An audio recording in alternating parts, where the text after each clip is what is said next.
How's it going, guys? And welcome to Billy the Batboy's Corner, presented by Up On Game.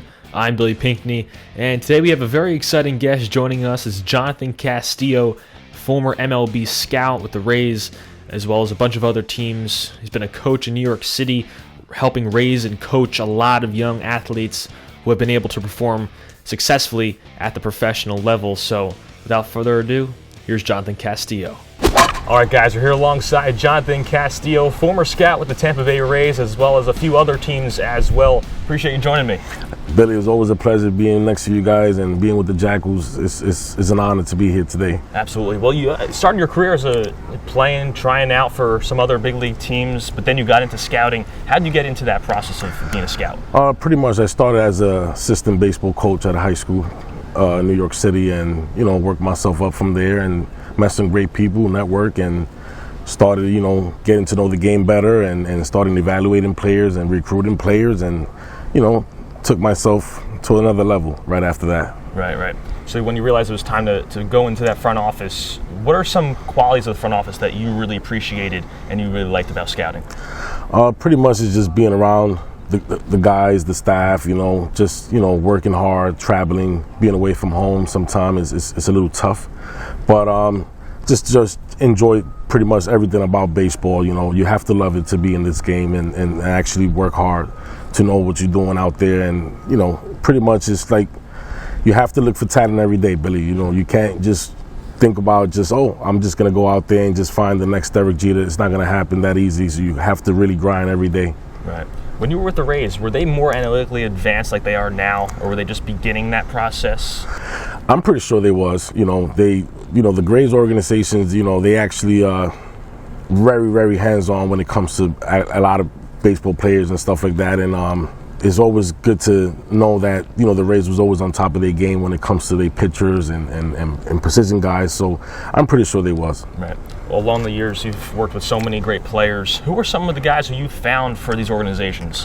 I actually found Tim Ingram, from Old Westbury University. He was a right-handed pitcher, pretty good guy. Ended up getting drafted in the 31st round in 2015.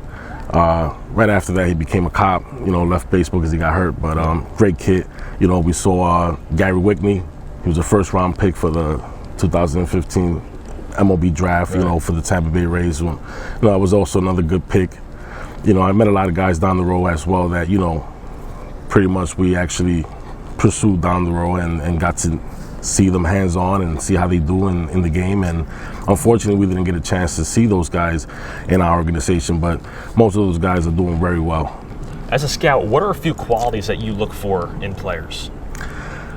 Pretty much we look at the 5 tools. We actually go out in the field and try to see their running ability, their arm strength, their hitting strength, their power strength. We actually go out there and see all type of quality skills out there in the baseball field and make sure that we don't miss anything out of the ordinary. Yeah, you hear the term ceiling a lot. If a player has a high ceiling, for you, how do you tell if a player does have that high ceiling potential? Well, Bill, it's kind of crazy to say, but we was watching the game last night, me and you, and we got to see a couple of good players. And to be honest with you, it's not an easy thing to do to actually find great talent out there and see what we actually looking for in the next level. But when you have a guy, your heart will tell you have a guy. You actually will go out there and see the guy multiple times and try to actually pull the trigger on that guy and say, hey, this is a guy, so we want him. Do you see any flaws in the scouting process of today? Are there things that maybe scouts are looking for that they really shouldn't be, or vice versa? No, pretty much no. I mean, it's pretty much lenient. Every scout has a different job to do and has a different way of scouting. So, pretty much it's not an easy job to actually go out there and actually recruit somebody and see, what was out there, Like I said, me going out there before when I was with Tampa Bay as an associate scout, we had a lot of great talent, all over the place, especially in New York City. We always have a lot of kids, that come from overseas, whether they release players, whether they're playing in high school and college. And, we try to help them as much as we can. And pretty much I was all for it, for my community to actually help them out and see if they can go into the next level of playing baseball. Now, it seems like a lot of MLB organizations are looking at, with pitchers, their velo and guys who throw really hard, and maybe taking those guys over ones who can command the ball a lot better. Do you think that's ever going to change, where teams look at guys who throw in the low 90s as opposed to throwing 100 miles an hour and maybe don't have that command? Well, I'm pretty sure that there is guys that's throwing less than 90 miles per hour, and it's like one of the coaches was saying the other day that I was hearing him say, it's not how hard you throw, it's how you throw, and if you have good command and you have good mechanics and, you can throw strikes, that's what keeps you in the game, Right. So I don't think that you have to actually throw over 90 miles per hour all the time to actually make it to the next level. You probably have a couple of guys up there in the next level that's actually throwing low 90s. Sure. And they're there for a reason. Yeah. Well, you've been working with a lot of young guys in New York. What impresses you most about the young kids that you work with? It's their hunger, Bill. It's their hunger. It's just plain simple. They hungry. Yeah. They actually want to go out there and work and excel to the next level. I always emphasize to the kids, if you guys want to make it and you guys want to actually pursue a career, you have to work hard. You have to do exercise every day. You have to run at least an hour every day. You have to dedicate yourself every day at least 3 hours, 4 hours a day in the baseball field. Baseball, it will never stop. You have to work every day. Baseball's like almost 7 days a week, and pretty much we only have about maybe 4 months of summer, if that it.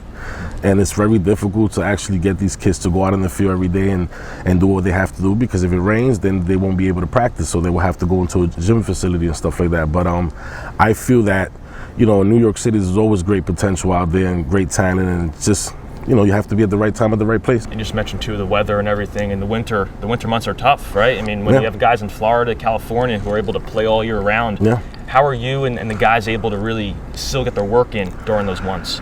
Well, I actually go around the city and go indoors sometimes and actually see players, working out, taking BPs, going to the gym and doing exercise. I bump into a lot of those guys during the winter season.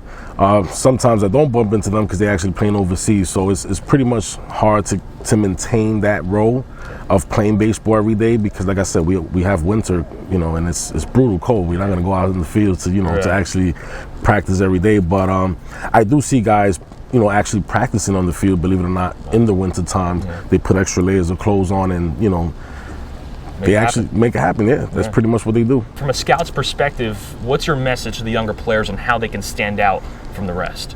Like I said, Bill, before, you have to work hard. You have to actually don't impress yourself. Be yourself. Try to actually work as much as you can. Put time and effort into this game.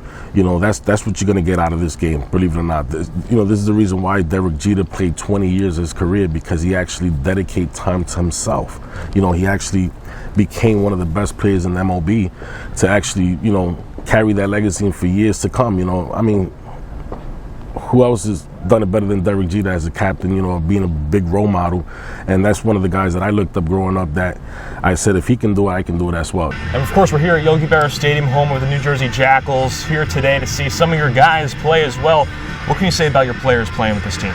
It's pretty awesome to have him here, especially Jason Pineda, a great kid converted into a pitcher. It's going to be a phenomenal guy to see throughout the years and stuff like that. So, he's coming along as we speak. I got to meet a couple of other great guys like Ty Isaac, he's hurt pretty much right now, and we had a long discussion the other day, talking about baseball and family and what is the future goals that holds for him. And just like Jose Ramirez that played with the New York Yankees, had a pleasure, meeting him and talking with him, and Alfredo Marte and all these guys that play in the big leagues.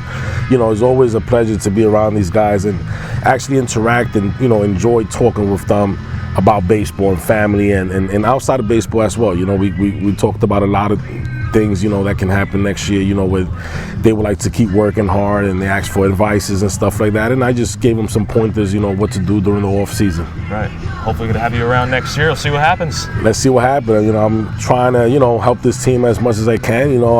Brooks and Jared is a pretty awesome, coaching staff. Those guys are great, man. They pretty much open the doors for me, to actually help them out and be next to them and get to know the game more. And like I said, I enjoy being around those guys and being around these kids, that's playing to make it to the next level. And, I want to thank you, Bill, for having me here as well, too, because, you're a very inspirational person when it comes to this social media event, so we actually won to let the youth know that anything is possible in life to actually keep doing what you're doing. You know, you have to work hard, you have to maintain a level of discipline, and without discipline, you're pretty much not going anywhere, you know? So I just want to say that, you know, I might have to go back home and talk it out with my family and see if, you know, I can come back and help this organization win a championship. That's the goal. Absolutely. I appreciate you hopping on. Yeah, definitely, Bill. Appreciate you. I appreciate it. We'd like to thank you for checking out Billy the Batboy's Corner, presented by Up On Game. Don't forget, we're supporting the Father English Center in Paterson, New Jersey. And if you'd like to hear more about what we're doing here with Billy the Batboy's Corner, be sure to check out Up On Game Network on social media, as well as Billy the Batboy on all platforms. Don't forget, rate, review, subscribe, and we'll see you next time here on the show.